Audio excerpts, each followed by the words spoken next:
Let's just check this one out, folks. Let's just check this one out. This is part 2 of the daily rabbit hole on the Epstein files and making all these connections. So I dumped off on Steven Feinberg in Cerberus Capital Management. Now check this one out. Steven Feinberg is Jewish. He was born to a Jewish family in the Bronx in 1960 and raised in a Jewish household. That's well documented across his biographies like Epstein. Epstein's Jewish too. There's no public indication he's particularly observant as an adult, but ethnically and by family background, he's Jewish. Cool. There's no evidence that he has dual citizenship to Israel, but he is an American born and raised in New York, Bronx, Spring Valley. Reliable sources like Forbes list his citizenship as United States only. And his official bio says he's no mention of any other nationality. The ideas are the... Oh yeah, hey folks, and Steven Feinberg, straight up, he's now the Secretary Deputy of Defense at the Pentagon. The second most powerful position in our defense military. In our defense and our National Defense Department. All right, let that sink in. Because we're going to touch on some other things too. Check. You need to check out NDAA, right? Section 224.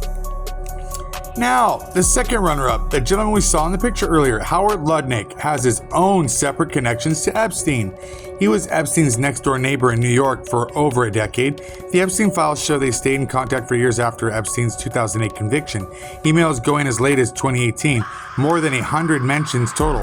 In 2012, Lutnick took his wife and 4 young kids to have lunch with Epstein on Little St. James Island. They also invested in the same small advertising tech company together around that time. Lutnick now says the interactions were very limited and meaningless, and he's been grilled about it in Congress this year. There's no known link between Lutnick and Feinberg, Cerberus, DynCorp, or Momentum. He's just another wealthy finance guy who overlapped with the Epstein socially and in some bigger dealings, business dealings. So yes, Howard Lutnick is Jewish. He was born to a Jewish family, raised in a Jewish household in Jericho, New York, and is widely described as Jewish in both mainstream and Jewish publications. His mother's maiden name was Lieberman, a common Jewish surname like that doesn't make, it's just, another connection there, right? Interesting. Now, Trump just nominated this guy to be the Federal Reserve Chairman. Kevin Warsh is usually spelled War, is Trump's current Federal Reserve Chair. His name appears in the Epstein files mainly in a couple of guest lists from the 2010. One was for a Christmas party in St. Barts, another was for a Wall Street related dinner. He and his wife Jane Lauder were listed as potential guests. Warsh has stated under questioning that he and his immediate family had no personal or financial relations with Epstein, didn't attend any of the events, and didn't know the guy. Sure, bud, sure. He's also Jewish, raised in a Jewish... just look at another one. Interesting. Hey, man, right on, guys. Something about being, being Jewish and hanging out together. I guess, it's a small community. Birds of a feather flock together. One was for a Christmas party in St. Barts, another was for a Wall Street related dinner. He and his wife, Jane Lauder, were listed as potential guests. Warsh stated under the questioning, blah, blah, right? He's this and that and the other thing. No known connections to Feinberg, Cerberus, Lutnick, Momentum, or DynCorp. He's just another... Okay, great. Kevin Warsh. Now, the U.S. government has been contracting with this guy, Larry Ellison, the Oracle owner, the Oracle Network owner. He's the second richest man in the world. And Larry Ellison tends to like to nuke my accounts. Don't you, Larry?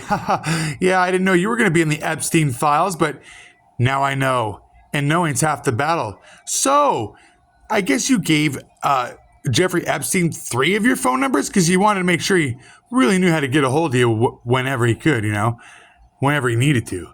Yeah, so let's take a look at this one here. Larry Ellison tie is pretty minimal. His name shows up in 23 documents in the Epstein files, mostly because he was listed in Epstein's black book, address book with 3 phone numbers. If you can't reach me here, reach me here, reach me here. There's no evidence he ever flew on Epstein's plane, visited the island, exchanged emails with him. Of course there wouldn't be. Or had any financial dealings that made it into the files. no allegations of wrongdoing tied to him. Now check this out, folks. The Lolita Express was a farce. Nobody was flying into Epstein's island, really. They were all taking boats. So I would really look at the boats, folks. Now, Larry Ellison, yeah, he's Jewish by birth, raised in a Reformed Jewish household, but like the others we've talked about, that's just background, not evidence of anything deeper here. He's just another ultra-wealthy guy whose contact info ended up in the Epstein Rolodex. Nothing more substantial than, sure, I bet there's nothing to see here, folks, huh, Larry? But you gave him 3 of your phone numbers. You gave that child sex trafficking pedo 3 of your phone numbers? Bet you want to make sure you know how to get a hold of you, huh, Larry? Interesting. And I just said, I think this is substantial in and of itself. Another Epstein's files, I would say, connection. Good old Larry Ellison, huh? Fair point. 23 mentions isn't nothing. But to be precise, those 23 documents are almost entirely because his name and 3 phone numbers were listed in the Epstein address book, the Black Book. There's no evidence of emails between them, no flight logs, no visits to the island, and no financial ties mentioned in the files. Compared to the Steven Feinberg, who had actual business-related emails and documents spanning years, Ellison's presence is more like a contact entry than an active relationship. It's a connection, sure, but a thin one on the evidence we have. Doesn't matter. You're listed in the file. You were in Epstein's fucking Black Book, dude. With all of your, here, get hold of me here, or here, or here.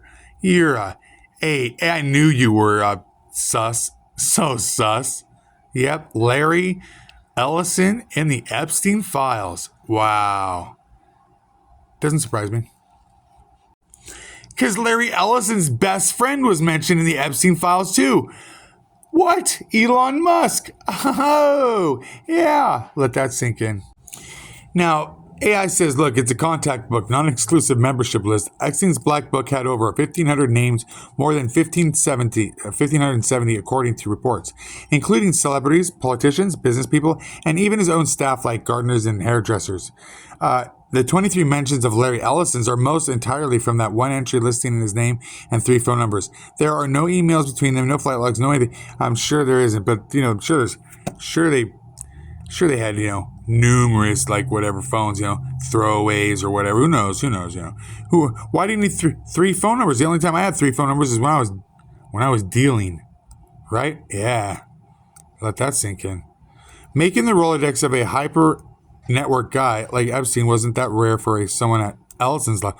Oh yeah, making the Rolodex of a hyper networked guy like Epstein, the pedophile, wasn't that rare for someone at Ellison's level.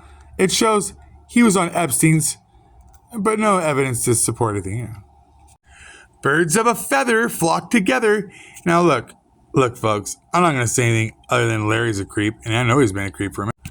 But then, and Trump just gave Larry Ellison the keys to a private military contract using the Oracle network. Oh no!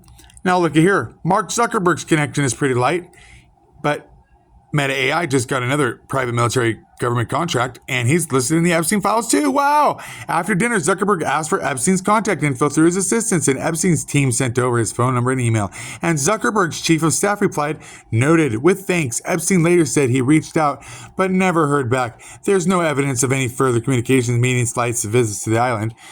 Some reports say he shows up in around 280 files, but most of those are just references to that single, right? No deeper tie like the others we've talked about. Oh, birds of a feather. Oh, hey, guess what? Zuckerberg, I believe he's Jewish. And then we've got Peter Thiel. He's not Jewish, but the Epstein multiple times starting in 2014 introduced another Silicon Valley executive. Epstein's schedules show at least one lunch with him in 2017, and there are emails between them from 2014 to 2018, including Epstein saying that was fun, see you in 3 weeks after one meeting, and later inviting them to his Caribbean island in 2018. Thiel has publicly acknowledged meeting Epstein a few times, but said he didn't ask enough questions about him. His team, yeah, right. Peter Thiel and guess what? Trump just gave Peter Thiel a private military contract and gave him access to oh no, another one, huh? Another Epstein files recruitment. Trippy. It just seems like Trump is treating that Epstein roster And Epstein Files is like his personal recruitment roster. Hey, Trump, you're done, fool. You're a weird pedo protector.